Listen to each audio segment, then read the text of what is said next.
I always try and find ways to bring that kind of red carpet glamour to people at home. I actually got together with the folks from Degree this week. I've been working with them, putting together this list of 5 tips that I wanted to share with the viewers at home. Can we do that? All right, so first one I'm going to say is dare to make a statement with color. Color, color, color, which we talked about already, but I can't say it enough. And if you're scared to wear an all red dress or a marigold yellow, and you want to wear something black, because we all know it's a little slimming and forgiving, do a red shoe like Mariska Hargitay's, or do a great, green bag, or, some great peacock blue bag, something that'll pop, like Sandy Bullock had that beautiful Alexander McQueen dress with the blue beading on it. Do a blue beaded bag, something like, add the color in the accessory if you can't do it in the dress, if you're scared. Another fashion faux pas that I can't stand, there's 3 of them actually, 3 no-nos, big no-nos.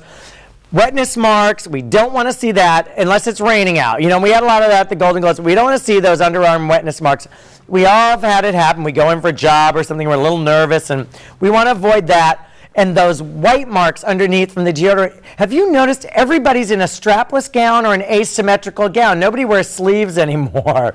Oh, the backless, that Kate Hudson dress was amazing. But you don't want that white stuff coming, on your dress, or, even guys on your underneath, when you're wearing a sleeveless, shirt or something. You just want to keep all that away. And perspiration odor, not a good one. I always suggest Degree Women Ultra Clear Red Satin is the new fragrance. So it's Degree Women Ultra Clear Red Satin. And I love the fragrance because it's fresh, but it doesn't fight with your perfume. Sometimes deodorants, the smell just fights with your perfume, and you're like, I'm smelling a lot going on here. That's a great one. My next tip is, accessories. Like I say, add the pop of color with a bag or with a great earring or a great shoe. Or you can do like a great metallic shoe or a simple black pump. Here's a great, great tip. I'm all about transformational fashion. We don't want to spend a lot of money and then only be able to wear something once. So get a great black pump or a silver pump, and then get clip-on earrings, and you can just put the earrings on your shoe. You could put them up in your hair like Christina Applegate did with her diamante pins up in her hair. Beautiful look. Or you can put them on a little satin purse for another time, wear them on a blazer, wear them on a simple black dress. I want things that, people can buy for like 10, 15 bucks, and then you can reinvent. You want to reinvent things, make them look different. Nobody wants to see the same outfit. Here she comes in that dress again. Do something different with it. Think ahead. That's tip number 4. Think ahead. Try on your undergarments. Try on your bras. Try on your panties. Your shape shifters, your flexies from Maidenform, or your Hanes. Everybody's got the, Spanx. We love the Spanx. Everybody wants to feel good. Even if you're skinny, women just love them out here in Hollywood because you feel like you're pulled in and you don't have little bumps and little things.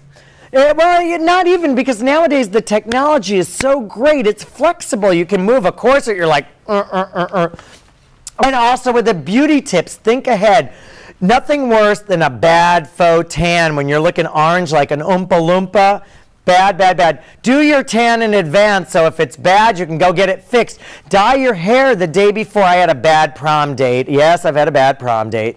My date dyed her hair the day of the prom, and she had green hair, and she had to go not that green like she wanted. It was that bad blondie green. Didn't work. So dye your hair, do your nails, all that stuff. Try in advance. You want to have fun. You know you're going to that wedding. You know you're going to that birthday party. Take 20 minutes. Get your wardrobe tried on in advance. Do your hair the day before. Don't wait till last minute. You don't want bad hair days. It's very interesting this year. The beaded dresses are definitely a little out. We're not seeing a lot of beaded glitz. Olivia Wilde at Golden Globes wore that beaded dress. It was gorgeous. Toni Collette was in a beaded dress. Gorgeous. But we're not seeing a lot of beading. We've been seeing a lot of these very structured, futuristic, origami-esque dresses. At the Golden Globes, we saw so many of those. I think those have had their better moment. I think people are going to, because everybody had them on, so I think they'll shy away from that. I think it's going to be this kind of, we're a little tired of the Grecian look. I think it's going to be this vintage 50s, 40s look like Christina Hendricks gown, this one-shoulder red dress with the bow, or I think Cheryl Hines and Diane Kruger's dresses were very 40s inspired. Sandy Bullock's was very 40s. I think we might go more that way. We'll see definitely some of these structured looks. but I definitely think it's going to be more romantic and more vintage, classic Hollywood vibe. And I think, a great way for readers, for your listeners, readers, I keep saying, for your listeners and viewers at home, they can go to www.closeoffourback.org. It's an organization put together by Jane Kasmerick from Malcolm in the Middle, and we're doing an auction. You can get Christina Hendricks' dress. Hey, why not buy some Hollywood, memorabilia and look great at the same time and do good? All the proceeds from her dress will go to help various women's charities. And we have several other auctions going on closeoffourback.org, which will go to help the Red Cross for Haiti relief. It's so trying. And people say, how can you talk about all this glamour when all this tragedy in Haiti? We do our best, and you gotta enjoy life. So you have the good with the bad. We gotta have the glamour and the good.